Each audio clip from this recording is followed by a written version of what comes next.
Hello friend, आपका स्वागत है हमारे यूट्यूब चैनल अष्टदिग्गज में। रिवीजन टेस्ट विषय हिंदी कक्षा 9वीं सत्र 2020-21। मैं आपको सबसे पहले भव्य के लिए प्रश्न बताऊंगा मित्रों, जो आपको 9th के लिए ज़्यादा उपयोगी हैं। तो पहला क्वेश्चन है, दो बैलों की कथा किस लड़ाई की ओर संकेत करती है? तो मित्रों इसका ऑप्शन है आपका पानीपत की लड़ाई, भारतीय स्वतंत्रता संग्राम, कारगिल युद्ध, इनमें से कोई नहीं। तो मित्रों आपका दूसरा है भारतीय स्वतंत्रता संग्राम की। बचिया के ताऊ मुहावरे का अर्थ है मूर्ख व्यक्ति। मंदिर में कितनी पोथी रखी हुई थी? तो मित्रों मैं आपको बता देना चाहता हूँ, मंदिर में 103 पोथी रखी हुई थी। बाघ के मुख अंग होते हैं? तो मित्रों बाघ के मुख अंग दो होते हैं। कालिंदी स्कूल कदम की डारन में अलंकार है, तो वो है आपका अनुप्रास अलंकार। मित्रों प्रश्नोत्तर दूसरा है, चुनकर रिक्त स्थानों की पूर्ति कीजिए। अर्थ की दृष्टि के वाक्य में 8 प्रकार के होते हैं। नवर्तन में दिगु श्वास है। संगोष्ठी में सम उपसर्ग होता है। भैया का अभिप्राय भारवाहक होता है। बाघ के घर का प्रतीक परमात्मा का प्रतीक होता है। सही जोड़ी मिलान कीजिए। मित्रों आ है गधे के गुणों की पराकाष्ठा है, तो वो मित्रों है आपका ऋषि मुनियों सी। उसका आपका ये हो जाएगा जो प्रश्नोत्तर तीसरा है, ऋषि मुनियों सी। और जो बा है डाडा थोड़ला की ऊंचाई है वो है आपका 16-17 हजार फीट। जो पखी है वो पक्ष विपक्ष हो जाएगा। कच्चे साकार हैं वो स्वाभाविक रूप से कमजोर हो जाएगा। सूरज का ब्याह हो जाएगा रामधारी सिंह दिनकर का। मित्रों प्रश्नोत्तर चौथा है, मूर्ति मधुर मनोहर देखी भयु विधय विधय विसेकी से कौन सा अलंकार है? तो मित्रों मैं आपको इसमें बता देना चाहता हूँ, जो इसमें अलंकार है वो यमक अलंकार है, यानी मूर्ति मधुर मनोहर देखी भयु विदय विदय विसेकी। इसमें आपका यमक अलंकार है। और कोई दो महाकाव्य तथा महाकाव्यकारों के नाम, एक हो गया रामचरितमानस, उसके जो राइटर हैं जो लेखक हैं वो तुलसीदास जी हैं। और दूसरा हो गया कामायनी। मित्रों मोस्ट इंपॉर्टेंट दो महाकाव्य मैं आपको बता रहा हूँ। श्री रामचरितमानस के रचनाकार हैं तुलसीदास और कामायनी के रचनाकार हैं जय शंकर प्रसाद जी। तो आप इसे अच्छे से याद कीजिएगा, क्योंकि आपके दो महाकाव्य हैं, जैसे कामायनी हो गया और आपका श्री रामचरितमानस हो गया। मिजबान कहानी किस लोक भाषा में लिखी गई है? तो मोस्ट इंपोर्टेंट क्वेश्चन, मिजबान कहानी उर्दू भाषा में लिखी गई हुई है। कवि रसखान पत्थर के रूप में किसका अंश बताते हैं? मित्रों जो कवि रसखान है वो पत्थर के रूप में श्री गोवर्धन पर्वत, जो गोवर्धन पर्वत है उसका वो अंश बताते हैं पत्थर के रूप में। निरापद सहिष्णुता का अर्थ स्पष्ट कीजिए। तो जो निरापद सहिष्णुता है उसका जो शब्दायक अर्थ हिंदी से लिया जाता है उसका अर्थ है अत्यधिक सहनशील। जो मित्रों पांचवा क्वेश्चन है, कांजी हाउस क्या है? उसके वन जानवरों का जीवन किससे तथा कैसे बनाया? इसे मैं मित्रों आपको बाद में बताऊंगा। जो छठवां क्वेश्चन है, प्रेमी के प्रेम का बृहचरण, वो भी मैं आपको बताऊंगा। आठवां ये मैं आपको छोड़ दे रहा हूं जो मैं आपको बताऊंगा, लेकिन आप चिंता मत कीजिएगा, मैं इसको आपको बताऊंगा जरूर। पानी के महत्व अथवा त्योहारों का वर्णन शीर्षक। उसके बाद आपका जो सातवां क्वेश्चन है वो मैं आपको बताऊंगा। मुझे मेले में घूमना अच्छा लगता है। ये जो क्वेश्चन आपका सातवां था आप इसे नोट करते रहिएगा। मुझे मेले में घूमना अच्छा लगता है। जो क्वेश्चन आठवां है आपका उसमें है जल के पर्यायवाची नीर, पानी, बादल के मेघ गगन, सूर्य के दिनकर भास्कर, हवा के पवन वायु। ये मित्रों आपके पर्यायवाची हो गए। आप इसे 3-4 याद कर लीजिएगा ताकि जब आप परीक्षा में आप भूल भी जाएं तो आप दो उसमें लिख सकें। तो क्वेश्चन जो 11 है वो है आपका निरंतर चलने वाला शाश्वत। जो मित्रों शाश्वत सत्य है, हम लोग कभी कभी बोल देते हैं जो शाश्वत सत्य है। शाश्वत मतलब जो निरंतर चला आ रहा है वही चलेगा। ये वन वर्ड सब्स्टिट्यूशन, एक शब्द निरंतर चलने वाला शाश्वत होता है। जो पुरुषों में उत्तम हो यानी पुरुषोत्तम, जैसे हम लोग बोलते हैं पुरुषोत्तम, मर्यादा पुरुषोत्तम श्री राम, यानी जो पुरुषों में सर्वोत्तम रहे हैं वो श्री रामचंद्र जी रहे हैं।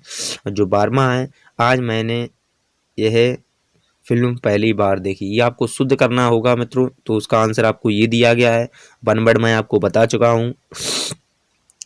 और जो आपका 8वां है, पहले मित्रों ये थोड़ी गलती हो गई क्योंकि प्रश्न सही लिखे जाने चाहिए क्रमवाई, लेकिन ये प्रश्न 8वां जो है जो आपका रह गया था वो भी मैं बता रहा हूँ। कणों के बीच में कार्य करने वाली पारस्परिक गुरुत्वाकर्षण आकर्षण को गुरुत्वाकर्षण कहते हैं। यानी मित्रों ये विज्ञान का क्वेश्चन उठा लिया गया है इसमें, ग्रेविटेशनल फोर्स।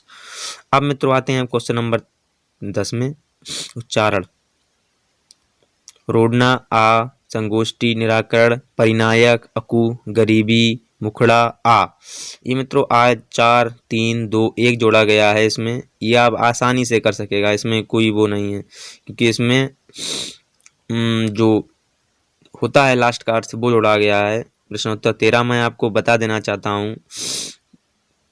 13 है पानी के महत्व के बारे में लिखना, यानी जल ही जीवन है। जल, पानी को हम पीने के लिए उपयोग करते हैं। पानी हमारी मूलभूत आवश्यकताओं में से एक है। पानी के बिना हम जिंदा नहीं रह सकते। पानी के बिना हम अपनी कल्पना नहीं कर सकते हैं। मित्रों अगर मैं बात करूं पानी के महत्व की, तो राजस्थान में क्या समस्या है आप उसके बारे में लिख सकते हैं, और इसको मैं आपको व्हाइट बोर्ड पे जब तक नहीं बताऊंगा तब तक आप सही से समझ नहीं पाएंगे। तो मित्रों 15वां क्वेश्चन है, बीमारी के लिए आपको मरीज डॉक्टर के पास एक लेटर लिखना है, पत्र लिखना है, वो भी मैं आपको बताऊंगा। एक बीमारी मरीज डॉक्टर के पास जाता है तो डॉक्टर उससे पूछता है कि क्या हुआ। मरीज कहता है कि वह उसे दिन में ज्वर में पीड़ित, तो डॉक्टर ने चेक करते खाई तथा विश्राम करने की सलाह देता है। यानी मित्रों ये आपका क्वेश्चन 15 है, तो ये भी आपको सॉल्व होगा, आप टेंशन मत लीजिएगा। ये सब जो क्वेश्चन हैं वो आपके सॉल्व अच्छी तरीके से होंगे और उसको मैं सॉल्व कराऊंगा। आप केवल अच्छे से लिखिएगा। ज्वर मतलब बुखार का, ये जो है वो बुखार से संबंधित है, तो डॉक्टर की सलाह परामर्श लेने के लिए जो पत्र लिखा जाता है वो आपका क्वेश्चन नंबर 15 में है। 9th वाले एक बार जरूर ध्यान दीजिएगा, क्योंकि आप परीक्षा को हल्के में ना लीजिएगा और अच्छे से करिएगा। घर में पढ़ाई करता है हूँ, जिससे मेरे बड़े भाई बहन मेरी पढ़ाई में मदद करते हैं। मैं अपना कार्य स्वयं करता हूँ एवं अपने परिजनों के कार्य में उनकी मदद करता हूँ। मित्रों ये बहुत इंपॉर्टेंट क्वेश्चन है, जो आपका ये क्वेश्चन दिया गया है इसे भी आपको करना है। और मित्रों इसमें शीर्षक दिया गया है आपका क्वेश्चन नंबर जो 21 है, वो भी आपको अच्छी तरीके से करना है। इसका औचित्य ये है कि आपको ये सब पहले लिखना पड़ेगा और साफ सुथरी राइटिंग में भी लिखना पड़ेगा। जो क्वेश्चन नंबर 21 है वो है आपका शीर्षक। शीर्षक है मनुष्य का जीवन, और मनुष्य के जीवन कर्म जल के कारण मेरठ, ये आपको लिखना है। शीर्षक मतलब कहाँ से पाठ लिया गया है, मनुष्य का जीवन है। मनुष्य के जीवन कर्म के कारण जो उसमें रेखांकित होता है उसका आंसर आपको देना पड़ता है। कर्म, ये सब आपको कर्म के ऊपर लिखना है। फिर इसके बाद इस पृथ्वी पर ईश्वर मनुष्य प्रस्तुत वरदान है। जो मनुष्य ईश्वर का जो वरदान है वो मनुष्य है, यानी कि जो हम लोग हैं। क्वेश्चन नंबर 18 भी आपको करना है। संदर्भ प्रस्तुत करना है, और आप कोई भी आपको समस्या हो तो आप डॉट नट पे जरूर कर सकते हैं, यहाँ पर क्लिक कर सकते हैं और आप क्वेश्चन भी देख सकते हैं, चाहे वो समाकलन हो, अपकलन हो। ये वीडियो सोल्यूशन आपको बहुत ही जल्दी सोल्यूशन भी मिल जाएगा डॉट नट से। अगर आपको मेरा वीडियो अच्छा लग रहा हो तो ज़्यादा से ज़्यादा इस वीडियो को शेयर करें और ज़्यादा से ज़्यादा इस बच्चों को जोड़ें यूपी बोर्ड के लिए। अब मैं मित्रों आपको बताऊँगा और भी पेपर के बारे में। आप इस डॉट नट से फिजिक्स, केमिस्ट्री, मैथ, बायोलॉजी के भी क्वेश्चन उठा सकते हैं। 4 क्लास 9th एवं 12th के भी क्वेश्चन उठा सकते हैं। हिंदी मीडियम हो या इंग्लिश मीडियम हो, इस ऐप से आप पढ़ाई भी कर सकते हैं। डॉट नट है मित्रों बता चुका हूँ। अब मतलब प्रेमचंद जी जो हैं, ये आपकी कक्षा में प्रथम जो है ये मैं आपको बता ही चुका हूँ, वरदान है। ये लास्ट वाला रह गया था। प्रस्तुत पद्यांश हमारी पठित पाठ्य पुस्तक कि सखिया एवं सवर नामक पाठ से लिया गया है। काव्यांश के रचयिता कबीर जी हैं। साखी शबद रमैनी जो कबीरदास की 3 रचनाएं थीं, जिनको बीजक नाम से उनके प्रिय शिष्य रामदास ने संकलित किया है, वो सखिया शबद रमैनी से किया है। अब मित्रों संदर्भ पूर्वानुसार ये मास्टरमाइंड की कटिंग है। मेरा इसको दिखाना उद्देश्य नहीं था, लेकिन आपको समझाने के लिए मेरा उद्देश्य है ये। सच्चा प्रेमी के मिलने पर मन की बुराइयां स्वतः खत्म हो जाती हैं, इसका वर्णन किया गया है। कवि कहता है कि मैं उसके स्थानों पर अपने प्रेमी अर्थात ईश्वर को ढूंढता फिरा, पर मुझे कहीं भी वही प्रेमी नहीं मिला, क्योंकि मैं अहंकार से वशीभूत होकर ईश्वर रूपी प्रेमी को ढूंढ रहा था। लेकिन जैसे ही मैंने अहंकार का त्याग करके अपने हृदय में जो प्रेम को भरा है, उससे मेरा अंधकार दूर हो गया है। इसका मतलब संदर्भ लिखना है। यह गद्यांश हमारी पठित पाठ्य पुस्तक क्षितिज से लिया गया है। रचयिता जो आपको पता है वे हैं मुंशी प्रेमचंद, यानी जो उपन्यास सम्राट हैं, रचयिता मुंशी प्रेमचंद ही हैं। जो 6वां क्वेश्चन है विष, मतलब इसका संदर्भ कहाँ से लिएगा, विष भरा है। विष का औचित्य मतलब यहाँ बुराइयां से लिया गया है। अमृत जो भरा हुआ है वो अच्छाइयों से लिया गया है, यानी हम किसी को बुरा कहते हैं तो उसे बोलते हैं उसमें विष भरा है। विष मतलब बुराइयां उसमें भरी हुई हैं, और जो आपका अमृत है वो, यानी हम बोलते हैं स्वाद भाषा में, उसमें अमृत भरा है, तो उसमें अच्छाइयाँ भरी हुई हैं। ये मित्रों आपको मैं बता रहा हूँ झूरी काची दोनों बैलों के नाम पर। ये जो आपका क्वेश्चन 19 था ये आपको भी करना है, इसमें देख करके मैं आपको बता दूंगा। और मूक माने मौन होता है, इसमें व्याख्या भी आपको करनी होगी। जो आपका गद्यांश है वो हीरा और मोती नामक बैलों की दोस्ती का वर्णन किया गया है, जिसमें हीरा और मोती नामक दो बैलों की आत्मकथा है, तो वो भी मैं आपको बताऊंगा। इस गद्यांश में लेखक ने बताया कि झूरी काची के बैल हीरा और मोती हरियाणी नस्ल के हैं। वो जिनकी नस्ल है बैलों की हरियाणा नस्ल के हैं।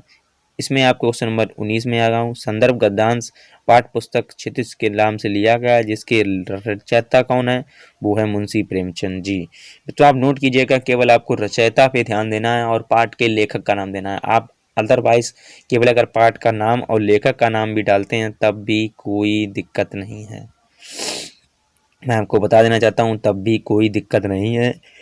आपको अच्छे से यहाँ पर लिखना होगा और आपको अच्छे से यहाँ पर करना होगा, जो आप अच्छे से कर सकते हैं। और जो भी आपको कोई समस्या आए आप कमेंट सेक्शन में ज़रूर कमेंट करें और जल्दी कमेंट करें। और अगर आपके पास कोई भी छात्र 9, 10, 11, 12 या यूपी बोर्ड से किसी भी सिलेबस से संबंधित है तो मेरे चैनल को सब्सक्राइब करना ना भूलें, साथ ही बेल आइकन को प्रेस कर लें। अब मैं आपको उपन्यास सम्राट मुंशी प्रेमचंद की थोड़ा जीवन परिचय बताता हूँ। प्रेमचंद का वास्तविक नाम धनपत राय था। प्रेमचंद का जन्म 31 जुलाई 1880 में वाराणसी जिले के लम्ही ग्राम में हुआ था। शिक्षा विभाग में नौकरी करते हुए ये निरीक्षक हो गए, किंतु नौकरी के कारण इनका लेखन कार्य नहीं हो पाया, इसलिए नौकरी छोड़कर इन्होंने अपना जीवन साहित्य साधना में लगा दिया। इनका ये जीवन परिचय था। अब ये मित्रों अपनी कक्षा में प्रथम स्थान पाने के लिए अपने मित्र को बधाई के पात्र रखिए। उनको लेखक जो आपका ये पेपर है उसका पत्र लिखना है आपको। इसमें FM विभाग आप ये कुछ मत डालिएगा, केवल आपका अपना ऊपर दिनांक, पता और नीचे प्रिय मित्र सुधाकर के नाम पर जो आपका मित्र वो डाल सकते हैं। सप्रेम मित्र दैनिक भास्कर में कक्षा 10 के परीक्षा फल प्रकाशित हुआ। मेरे पास तुम्हारा क्रमांक था ही, लेकिन मैंने पेपर में भी देखा। ऐसे आपको बना के लिख देना है। कोरोना वायरस एक वैश्विक महामारी। ये मित्रों आपका जो निबंध है ये बहुत आप नोट कर लीजिएगा, ये पक्का पेपर में आएगा। कोरोना महामारी के कारण एक वैश्विक जो महामारी है उसके बारे में आपको लिखना है।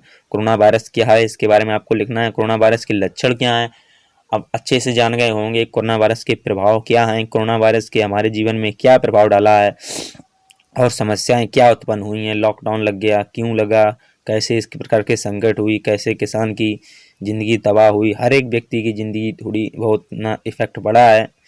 तो मित्रों आपको ये लिखना है कोरोना एक वैश्विक महामारी के बारे में।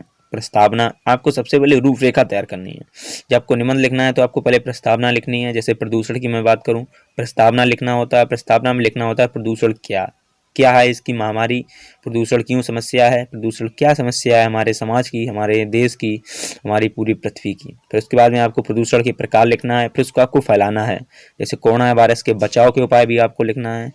अगर वीडियो अच्छा लगा हो तो ज़्यादा से ज़्यादा शेयर करें और लास्ट में आपको उपसंहार लिखना है। जय हिंद।